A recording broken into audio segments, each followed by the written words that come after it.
ഡൽഹി നിയമസഭാ തെരഞ്ഞെടുപ്പിന് ഇനി ദിവസങ്ങൾ മാത്രമാണ് ബാക്കിയുള്ളത്. ഇതുവരെ കാണാത്ത രീതിയിലുള്ള തീപ്പാറുന്ന പോരാട്ടമാണ് ഡൽഹിയിൽ നടക്കുന്നത്. എല്ലാ മണ്ഡലങ്ങളിലും ത്രികോണ മത്സരമാണ് നടക്കുന്നതെന്ന് പറയാൻ കഴിയില്ലെങ്കിലും കോൺഗ്രസ് ശക്തമായ പ്രവർത്തനവുമായി ഇത്തവണ രംഗത്തുണ്ടെന്നുള്ളത് ഒരു വസ്തുതയാണ്. അരവിന്ദ് കെജ്രിവാൾ മത്സരിക്കുന്ന ന്യൂഡൽഹി മണ്ഡലത്തിൽ ഉൾപ്പെടെ മുൻ ഡൽഹി മുഖ്യമന്ത്രി ഷീലാ ദീക്ഷിതിന്റെ മകനായ സന്ദീപ് ദീക്ഷിതിനെ അടക്കം രംഗത്തിറക്കി ശക്തമായ സാന്നിധ്യമാകാൻ ചില മണ്ഡലങ്ങളിലെങ്കിലും കോൺഗ്രസിന് സാധിച്ചിട്ടുണ്ട്. ബഹുഭൂരിപക്ഷം മണ്ഡലങ്ങളിലും BJPയും ആം ആദ്മി പാർട്ടിയും തമ്മിലാണ് ശക്തമായ പോരാട്ടം നടക്കുന്നത്. 2015-ലും 2020-ലും ആം ആദ്മി പാർട്ടി തെരഞ്ഞെടുപ്പിനെ നേരിട്ടപ്പോൾ അവർക്ക് ലഭിച്ച ഒരു ഈസി വോക്കവർ ഇത്തവണ എന്തായാലും ലഭിക്കില്ലെന്നാണ് രാഷ്ട്രീയ വൃത്തങ്ങൾ മുഴുവൻ ചൂണ്ടിക്കാട്ടുന്നത്. ഇതുവരെ കാണാത്ത രീതിയിൽ ശക്തമായ പ്രവർത്തനവുമായി BJP രംഗത്തുണ്ട് എന്നുള്ളത് ഒരു വസ്തുതയാണ്. 26 വർഷങ്ങൾക്ക് മുമ്പ് തങ്ങൾക്ക് ലഭിച്ച അധികാരം തിരിച്ചുപിടിക്കാനുള്ള സർവ തന്ത്രങ്ങളുമായാണ് BJP രംഗത്തുള്ളത്. ഈ തവണ ഡൽഹി തെരഞ്ഞെടുപ്പിലെ എടുത്തു പറയേണ്ട ഒരു പ്രത്യേകത 3 പാർട്ടികളും സൗജന്യ പദ്ധതികൾ പ്രഖ്യാപിച്ചുകൊണ്ട് പരസ്പരം മത്സരിക്കുന്നു എന്നുള്ളതാണ്. കഴിഞ്ഞ 2 നിയമസഭാ തെരഞ്ഞെടുപ്പുകളിലും ആം ആദ്മി പാർട്ടിയാണ് സൗജന്യ പദ്ധതികളുമായി ജനങ്ങളെ സമീപിച്ചതെങ്കിൽ ഇത്തവണ കോൺഗ്രസും തൊട്ടു പിന്നാലെ BJPയും അത്തരം പദ്ധതികളുമായി സജീവമായി തന്നെ രംഗത്തുണ്ട്. ഇത്തവണ ആം ആദ്മി പാർട്ടി ആദ്യം തന്നെ 2100 രൂപ പ്രതിമാസം എല്ലാ സ്ത്രീകൾക്കും നൽകുമെന്നുള്ള വാഗ്ദാനം നൽകിയപ്പോൾ 2500 രൂപ വീതം നൽകുമെന്ന വാഗ്ദാനവുമായി കോൺഗ്രസും BJPയും രംഗത്തെത്തി. എന്നാൽ കോൺഗ്രസിനെയും ആം ആദ്മി പാർട്ടിയെയും ഒക്കെ ഞെട്ടിച്ചുകൊണ്ട് BJPയുടെ ദേശീയ അധ്യക്ഷൻ തന്നെ ഒരു പ്രഖ്യാപനം നടത്തി. ഗർഭിണികളായ മുഴുവൻ സ്ത്രീകൾക്കും 21,000 രൂപ തങ്ങളുടെ സർക്കാർ അധികാരത്തിൽ വന്ന ആദ്യ മന്ത്രിസഭാ യോഗത്തിൽ തന്നെ പ്രഖ്യാപിക്കുമെന്നതായിരുന്നു ആ പദ്ധതി. അത് സത്യത്തിൽ ആം ആദ്മി പാർട്ടിയെ അല്പം പരിഭ്രാന്തിയിലാക്കിയിട്ടുണ്ട് എന്ന് അവരുടെ തുടർ പ്രഖ്യാപനങ്ങൾ സൂചിപ്പിക്കുന്നു. ഡൽഹി മെട്രോയിൽ ഉൾപ്പെടെ 50% ഡിസ്കൗണ്ട് നൽകുന്ന ഒരു പദ്ധതി പ്രഖ്യാപിച്ചുകൊണ്ട് ആം ആദ്മി പാർട്ടി വീണ്ടും രംഗത്തെത്തി. ഇങ്ങനെ സൗജന്യ പദ്ധതികളുമായി 3 പാർട്ടികളും ജനങ്ങളെ സമീപിച്ചുകൊണ്ട് ശക്തമായ വാക്പോരാണ് നടത്തുന്നത്. പരസ്പരം പല വെല്ലുവിളികൾ നടത്തുന്നു, പരസ്പര ആരോപണങ്ങൾ നടത്തുന്നു.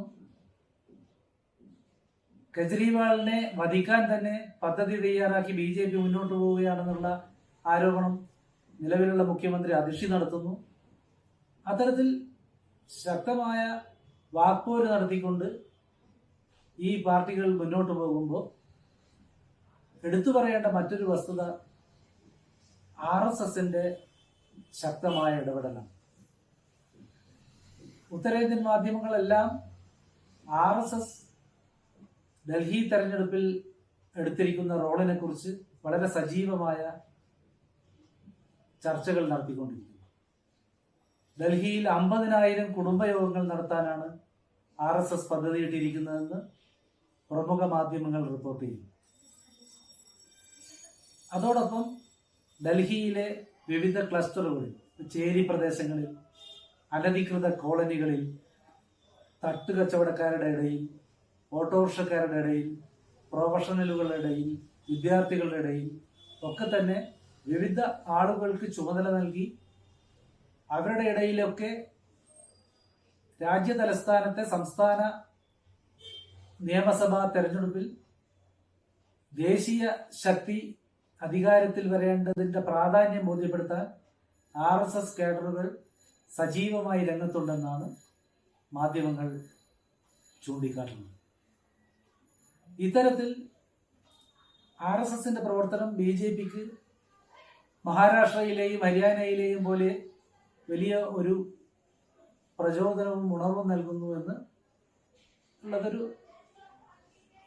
പ്രധാനപ്പെട്ട കാര്യമാണ്. എന്നാൽ ഇതോടൊപ്പം ആം ആദ്മി പാർട്ടിയെ പരിഭ്രാന്തിയിലാക്കുന്ന മറ്റൊരു കാര്യം സന്ദീപ് ദീക്ഷിതിനെ പോലെയുള്ള അൽക്ക ലാംബയെ പോലുള്ള ആളുകൾ പ്രധാന മണ്ഡലങ്ങളിൽ മത്സരിച്ച് അരവിന്ദ് കെജ്രിവാളിനും അതിഷിക്കുമെതിരായി മത്സരിച്ച് ആ മണ്ഡലങ്ങളിൽ BJP വിരുദ്ധ വോട്ടുകളിൽ സ്പ്ലിറ്റ് ഉണ്ടാക്കുന്നു എന്നുള്ളതാണ് ആം ആദ്മിയെ സംബന്ധിച്ചിടത്തോളം അല്പം പരിഭ്രാന്തി പടർത്തിയിട്ടുള്ളത്. പല മണ്ഡലങ്ങളിലെയും ദളിത് വോട്ടുകളും അതുപോലെ തന്നെ ന്യൂനപക്ഷ വോട്ടുകളും ഭിന്നിപ്പിക്കാൻ കോൺഗ്രസിന്റെ സജീവമായ സാന്നിധ്യം ഇടയാക്കുമെന്നാണ് ആം ആദ്മി പാർട്ടിയുടെ ഭയം. അതുകൊണ്ട് തന്നെ ഇന്ത്യ സഖ്യത്തെ ശിഥിലമാക്കുന്ന കോൺഗ്രസിനെ ഇന്ത്യ സഖ്യത്തിൽ നിന്ന് പുറത്താക്കണമെന്നുള്ള ആവശ്യം വരെ ഉന്നയിക്കാൻ കെജ്രിവാളിനെ നിർബന്ധിതമാക്കിയതും ഈ ഭയമാണ്. ഒരുപക്ഷെ അത് അല്പം കോൺഗ്രസ് നേതൃത്വത്തിനെ അത് ബാധിച്ചിട്ടുണ്ട് എന്ന് വ്യക്തമാക്കുന്നതാണ് പ്രിയങ്ക ഗാന്ധി ഇതുവരെ തെരഞ്ഞെടുപ്പ് പ്രചരണത്തിന് ഡൽഹിയിൽ ഇറങ്ങാതിരിക്കുന്നതെന്ന് രാഷ്ട്രീയ നിരീക്ഷകർ ചൂണ്ടിക്കുന്നു. എന്നാൽ ഡൽഹി പ്രദേശ് കോൺഗ്രസ് കമ്മിറ്റി വളരെ സജീവമായി തന്നെ ആം ആദ്മിക്കെതിരായ ആരോപണങ്ങൾ ഉന്നയിച്ചുകൊണ്ട് തിരഞ്ഞെടുപ്പിൽ രംഗത്തുണ്ട് എന്നുള്ളതാണ് ഒരു കാര്യം. എന്നാൽ ഇതൊന്നും തങ്ങളെ ബാധിക്കില്ലെന്നുള്ള ആത്മവിശ്വാസത്തോടെയാണ് ആം ആദ്മി പാർട്ടി മുന്നോട്ട് പോകുന്നത്. ആം ആദ്മി പാർട്ടി BJPക്കെതിരായി ആരോപണം ഉന്നയിച്ചുകൊണ്ട് ജനങ്ങളെ നേരിടുന്ന ഒന്ന് രണ്ട് പ്രധാന കാര്യം, BJP അധികാരത്തിൽ വന്നാൽ നിങ്ങൾക്ക് ഇപ്പോൾ ലഭിച്ചുകൊണ്ടിരിക്കുന്ന വൈദ്യുതി, ജലം, ബസ് യാത്ര തുടങ്ങിയ സൗജന്യങ്ങൾ നഷ്ടമാകുമെന്ന്. അതുപോലെ തന്നെ നിങ്ങളുടെ ചേരികൾ പിടിച്ചെടുത്ത് ചേരികളിൽ നിന്ന് നിങ്ങളെ കുടിയിറക്കുമെന്നും അരവിന്ദ് കെജ്രിവാൾ ആരോപണം ഉന്നയിക്കുന്നു. ഇത് BJPയെ അല്പം പരിഭ്രാന്തിയിലാക്കിയിട്ടുണ്ടെന്നുള്ളത് ഒരു കാര്യമാണ്. അതുകൊണ്ട് പ്രധാനമന്ത്രി നരേന്ദ്രമോദി തന്നെ ഒരു തെരഞ്ഞെടുപ്പ് റാലിയിൽ ഇപ്പോൾ ലഭിക്കുന്ന സൗജന്യങ്ങളൊന്നും ഡൽഹി ജനങ്ങൾക്ക് BJP അധികാരത്തിൽ വന്നാൽ നഷ്ടപ്പെടില്ലെന്ന് വ്യക്തമാക്കി പ്രസംഗിക്കേണ്ടി വന്നിട്ടുണ്ട്. അപ്പോൾ ഇതാണ് ഡൽഹിയിലെ നിലവിലുള്ള ഒരു രാഷ്ട്രീയ സാഹചര്യം. ഈ സാഹചര്യം തുടരുമ്പോൾ ആം ആദ്മി പാർട്ടിയെ പ്രതിസന്ധിയിലാക്കാൻ BJP ഉയർത്തുന്ന ഒരു പ്രധാന മുദ്രാവാക്യം ശീർഷ് മഹൽ എന്ന മുദ്രാവാക്യം. അഴിമതിക്കെതിരായി പ്രസംഗിച്ച് അണ്ണാ ഹസാരെയുടെ അഴിമതി വിരുദ്ധ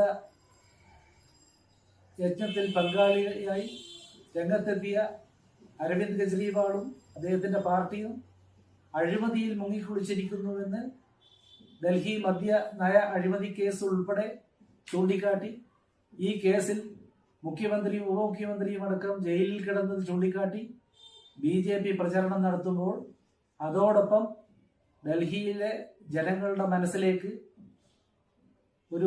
ഇതിൻ്റെ ഒരു തെളിവായി എറിഞ്ഞു കൊടുക്കുന്ന പ്രചരണ പദ്ധതിയാണ് ശീർഷ് മഹൽ. 60 കോടി രൂപയിലേറെ ചെലവഴിച്ച് അരവിന്ദ് കെജ്രിവാൾ ഡൽഹി മുഖ്യമന്ത്രിയായിരുന്നപ്പോൾ നിർമ്മിച്ച ഔദ്യോഗിക വസതിയാണ്. ആ വസതിയുടെ പേരാണ് ശീർഷ് മഹൽ എന്ന് ഉപയോഗിച്ചുകൊണ്ട് BJP ഈ തെരഞ്ഞെടുപ്പിൽ മുദ്രാവാക്യമാക്കി മാറ്റിയിരിക്കുന്നു. അങ്ങനെ എല്ലാ മാർഗങ്ങളും തങ്ങളുടെ ആവനാഴിയിലുള്ള എല്ലാ അസ്ത്രങ്ങളും ഉപയോഗിച്ചുകൊണ്ട് 26 വർഷം മുമ്പ് നഷ്ടപ്പെട്ട അധികാരം തിരിച്ചുപിടിക്കാൻ വേണ്ടി BJPയും കഴിഞ്ഞ 2 ടേമായി അധികാരത്തിലുള്ള പാർട്ടിക്ക് 3-ാം തവണയും അധികാരത്തിൽ തുടരാൻ തങ്ങളുടെ നിലനിൽപ്പിനെ തന്നെ ബാധിക്കുന്ന ഈ തെരഞ്ഞെടുപ്പിൽ അധികാരത്തിലെത്താൻ വേണ്ടിയുള്ള ജീവൻ മരണ പോരാട്ടമാണ് ആം ആദ്മി പാർട്ടിയും നടത്തുന്നത്. അതേസമയം ഡൽഹിയിൽ ദയനീയ പരാജയം ഏറ്റുവാങ്ങിയ ഇന്ത്യ സഖ്യം തന്നെ പൊളിഞ്ഞു വീഴുമെന്നും അതിലൂടെ കോൺഗ്രസിന്റെ മുന്നോട്ടുള്ള പ്രയാണത്തെ അത് സാരമായി ബാധിക്കുമെന്നുള്ള ബോധ്യം രാഹുൽ ഗാന്ധിക്കും കോൺഗ്രസ് നേതാക്കൾക്കുമുണ്ട്. ഡൽഹിയിൽ വലിയ മുന്നേറ്റം നടത്താൻ കഴിയില്ല എന്നുള്ള വിശ്വാസത്തോടെ AAPക്കെതിരായുള്ള ശക്തമായ പ്രചരണത്തിൽ നിന്നും ഒഴിഞ്ഞു നിന്നുകൊണ്ട് താരതമ്യേന ആം ആദ്മി പാർട്ടിയെ എതിർക്കുന്നതിൽ പിന്നോക്കം നിൽക്കുന്ന ഒരു സമീപനമാണ് കോൺഗ്രസിന്റെ ദേശീയ നേതൃത്വം സ്വീകരിച്ചിട്ടുള്ളത്. കോൺഗ്രസ് പാർട്ടിയെ സംബന്ധിച്ചിടത്തോളം കോൺഗ്രസിന്റെ സംസ്ഥാന നേതൃത്വവും ദേശീയ നേതൃത്വവും ഈ കാര്യത്തിൽ തികഞ്ഞ കൺഫ്യൂഷനിലാണ് എന്നുള്ള കാര്യത്തിൽ ഒരു സംശയമുണ്ട്. അങ്ങനെ നിലനിൽപ്പിന് വേണ്ടി ആം ആദ്മി പാർട്ടിയും രാജ്യ തലസ്ഥാനത്ത് 3 പതിറ്റാണ്ടോളമായി അന്യം നിൽക്കുന്ന ഇന്ത്യ ഭരിക്കുന്ന പാർട്ടി ഏത് വിധേനയും ആ അധികാരം തിരിച്ചുപിടിക്കാനുള്ള പോരാട്ടവുമായി BJPയും 15 വർഷക്കാലത്തോളം ഡൽഹിയെ അടക്കി ഭരിച്ചിരുന്ന ഒരു പാർട്ടിക്ക് നിയമസഭയിൽ ഒരംഗത്തെ പോലും ജയിപ്പിക്കാൻ കഴിയാത്ത കഴിഞ്ഞ 10 കൊല്ലത്തെ രാഷ്ട്രീയ സാഹചര്യത്തിൽ നിന്ന് ഉയർത്തെഴുന്നേൽക്കാനുള്ള ശ്രമം നടത്തുന്ന കോൺഗ്രസും ഈ 3 പാർട്ടികളും ചേർന്ന് ശക്തമായ തെരഞ്ഞെടുപ്പ് പോരാട്ടം നടത്തുമ്പോൾ ഡൽഹിയിൽ വളരെയേറെ രാഷ്ട്രീയ ബോധമുള്ള ഡൽഹിയിലെ ജനങ്ങൾ രാഷ്ട്രീയ ബോധമുള്ള എന്ന് എടുത്തു പറയേണ്ടതുണ്ട്. കാരണം കഴിഞ്ഞ 10 വർഷക്കാലം ആം ആദ്മി പാർട്ടിയെ ബഹുഭൂരിപക്ഷത്തോടെ വിജയിപ്പിക്കുന്നവർ ലോക്സഭാ തെരഞ്ഞെടുപ്പിൽ ഒരു സീറ്റ് പോലും നൽകാൻ തയ്യാറാകുന്നില്ല എന്നുള്ളത് എടുത്തു പറയേണ്ട ഡൽഹി നിവാസികളുടെ ഒരു രാഷ്ട്രീയ ബോധ്യം തന്നെയാണ്.